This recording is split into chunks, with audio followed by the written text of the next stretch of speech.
ఈరోజు world water day. అంటే మనం నీటిని గురించి మాట్లాడుకోవాల్సినటువంటి అవసరం ఉన్నటువంటి దినం ఇవాళ.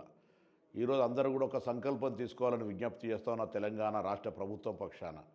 నీటిని పొదుపుగా వాడుకుందాం, వచ్చే తరాలకు మనం కొంత అవకాశాన్ని ఇద్దాం. అనవసరంగా నీటిని దుర్వినియోగం చేసి ఈ నీటి ఇబ్బందుల లోపల గ్రౌండ్ వాటర్ పడిపోతున్న ఈ సందర్భం లోపల గ్రౌండ్ వాటర్ను కాపాడుకోవడానికి కూడా తీసుకునే ప్రయత్నాలు కావచ్చు.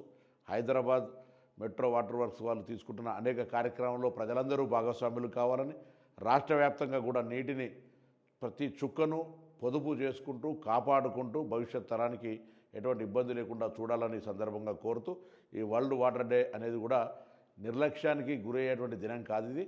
ఈ దినం ప్రతి ఒక్కరూ కొంత స్ఫూర్తిదాయకంగా భాగస్వామ్యం చేయాలి. ఈ కనీసం నీటిని వృధా చేయకుండా ఉండేటువంటి చర్యలు తీసుకోవాలని సందర్భంగా కోరుతూ, వరల్డ్ వాటర్ డే సందర్భంగా మనం ఇలా ఒక సంకల్పం తీసుకొని ముందుకు పోయి నీటిని పొదుపుగా వాడతామని ప్రతిజ్ఞ చేసుకోవాల్సిందిగా అందరికీ విజ్ఞప్తి చేస్తా ఉన్నాను.